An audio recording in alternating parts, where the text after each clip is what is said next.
Hi friends, welcome to అనగనగా కథలు. ఈరోజు చెప్పే కథను చూడండి. నచ్చితే లైక్ చేయండి, షేర్ చేయండి, కామెంట్ చేయండి. సబ్స్క్రైబ్ చేసుకోకపోతే ప్లీజ్ సబ్స్క్రైబ్ చేయండి. అలాగే నోటిఫికేషన్ కోసం పక్కనే ఉన్న బెల్ ఐకాన్ ప్రెస్ చేయండి. ఇక కథలోకి వెళదాం.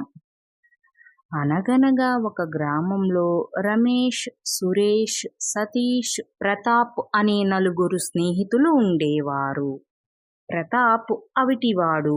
చిన్నతనంలో కాలికి ఏదో దెబ్బ తగిలి కుంటుతూ ఉండేవాడు. నలుగురు చాలా మంచి స్నేహితులు.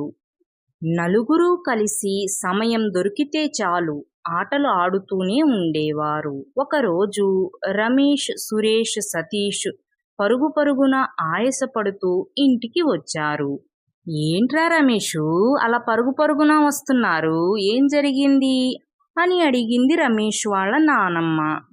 అది అది నానమ్మ, మేమందరం కలిసి ఊరు బయట ఉన్న మామిడి తోటకు వెళ్ళి మామిడికాయలు కోసుకుని వచ్చేస్తున్నామా, అంతలోనే ఆ తోటమాలి మమ్మల్ని చూసేశాడు. ఇక మేం పరుగు పరుగున వచ్చేసాం. కానీ పాపం ప్రతాపు పరిగెత్తలేడుగా, దొరికిపోయాడు. ఆ తోటమాలేమో ప్రతాపుని పట్టేసుకున్నాడు. మాకేమో ఇక భయమేసి ప్రతాప్ని వదిలేసి వచ్చేసాం నానమ్మ అంటూ ఆయాసపడుతూ చెప్పాడు రమేష్. ఏరా రమేషు, మామిడికాయ కావాలంటే నాన్న తీసుకొచ్చేవాళ్ళుగా, మీరు దొంగతనానికి ఎందుకు వెళ్ళారే అనుకో, మీతో పాటు వచ్చిన స్నేహితుడిని అలా వదిలేసి వస్తారా? అది తప్పు కదూ అని మందలించింది రమేష్ వాళ్ళ నానమ్మ. అసలు మేము వాడిని వద్దన్నాం నానమ్మ, నువ్వు పరిగెత్తలేవు, మేమైతే పరుగు పరుగున వచ్చేస్తామని. కానీ మా మాట వింటేనేగా నేను కూడా వస్తాను అంటూ వచ్చాడు. తీరా వచ్చి అక్కడ దొరికిపోయాడు. మేమేం చెయ్యం అన్నాడు రమేష్. సరే జరిగిందేదో జరిగిపోయింది గాని పదండి తోట దగ్గరికి వెళ్ళి ప్రతాపుని తీసుకొద్దాం అంది రమేష్ వాళ్ళ నానమ్మ. అమ్మో నానమ్మ, మేం రామంటే రాము. అక్కడికొస్తే ఆ తోటమాలి మమ్మల్ని తిడతాడు, కొడతాడు. నువ్వే వెళ్ళి తీసుకురా అన్నారు ముగ్గురు స్నేహితులు. ఏమీ అనడు, నేనున్నానుగా. మీ స్నేహితుడిని మీరే తీసుకురావాలి. అప్పుడే ప్రతాప్కి ఆనందంగా ఉంటుంది. పదండి అని నచ్చజెప్పి ముగ్గురిని తీసుకుని తోట వద్దకు వెళ్ళింది రమేష్ వాళ్ళ నానమ్మ. వీరయ్య, ఏదో సరదాకి పిల్లలు 4 కాయలు కోసారయ్యా, ఇంకెప్పుడు ఇలా కొయ్యర్లే. ఆ 4 కాయలకి నేను డబ్బులు ఇచ్చేస్తాను గాని ఆ ప్రతాప్ను వదిలేసేయి అంది రమేష్ వాళ్ళ నానమ్మ. అది కాదమ్మగారు, డబ్బుల కోసం కాదు, ఈ పిల్లలు చెట్లెక్కేసి కొమ్మలన్నీ విరక్కొట్టేస్తున్నారు. అందుకే పిల్లల్ని కాస్త దడిపిద్దామని చెప్పి పట్టుకున్నా అంతే. డబ్బులొద్దు ఏమొద్దు, మీ దగ్గర తీసుకుంటానే ఏంటమ్మగారు అన్నాడు వీరయ్య. సరే వీరయ్య, ఇక నుంచి తోటకొచ్చి ఆగం చెయ్యర్లే. రేపటి నుంచి ఎలాగైనా బడులు తెరుస్తారు, వెళ్ళిపోతారు. ఏదో ఇళ్ల దగ్గరుండి ఇలాంటి పనులు చేస్తున్నారు. ఇంకెప్పుడు చెయ్యరు, నేను మాటిస్తున్నాను అంది రమేష్ వాళ్ళ నానమ్మ. సరే అమ్మగారు అంటూ చెట్టుకు కట్టేసిన ప్రతాపుని విడిచిపెట్టాడు వీరయ్య. నలుగురిని తీసుకుని ఇంటికి వచ్చేసింది రమేష్ వాళ్ళ నానమ్మ. ఇంకెప్పుడు అలా తోటకు వెళ్ళి దొంగతనాలు చేయకండి. కాయలు కావాలంటే ఇంట్లో చెప్పండి, తీసుకొచ్చిస్తారు. అంతేగాని ఇలాంటి పనులు ఎవరైనా చేస్తారా అని మందలించింది రమేష్ వాళ్ళ నానమ్మ. ఇంకెప్పుడు చెయ్యంలే నానమ్మ. అయినా అసలు ఇదంతా ఈ ప్రతాపు వల్లే. వద్దంటున్నా మా వెనకే వచ్చాడు, వచ్చి దొరికిపోయాడు.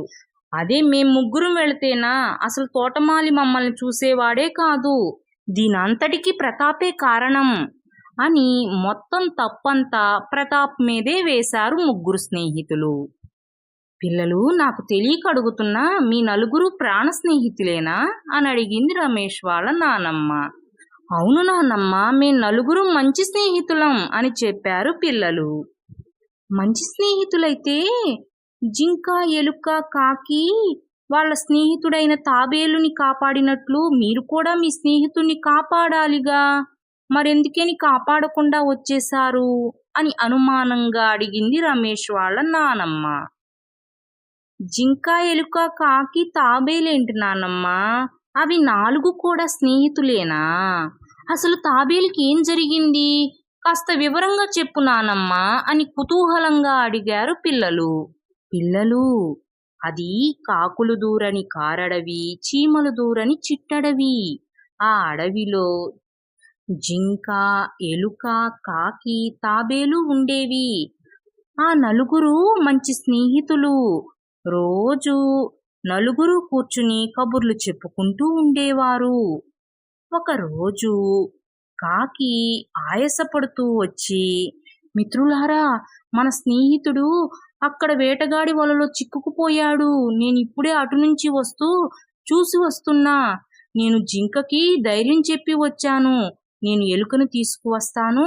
ఎలుక ఈ వల తాళ్లన్నీ కొరికేస్తుంది. అప్పుడు నువ్వు బయటికి వచ్చేద్దు. అప్పటి వరకు కాస్త ధైర్యంగా ఉండని చెప్పి ఇక్కడికి వచ్చాను. నువ్వు త్వరగా రా, మనం వెళ్ళి జింకని కాపాడాలి అంటూ తొందర చేయసాగింది కాకి.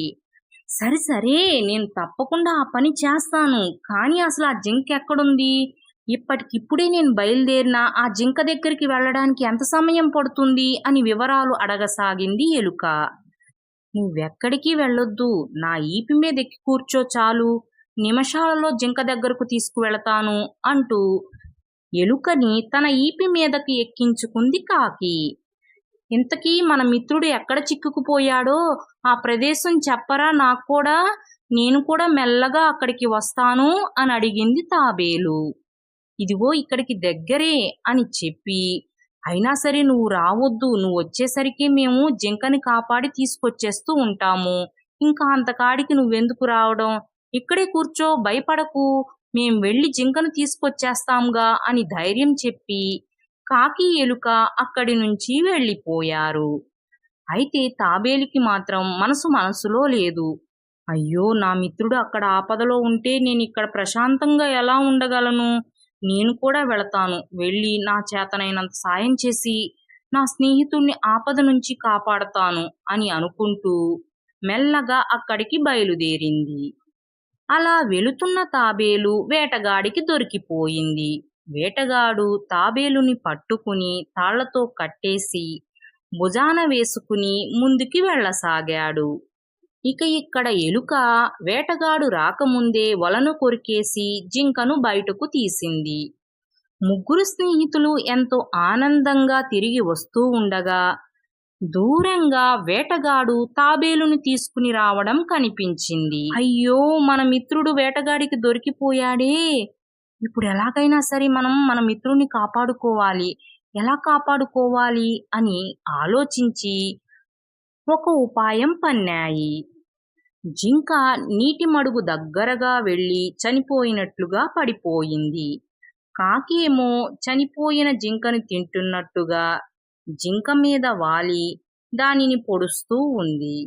ఇక ఎలుకేమో ఆ ప్రక్కనే ఉన్న పొదలో దాక్కుని ఉంది.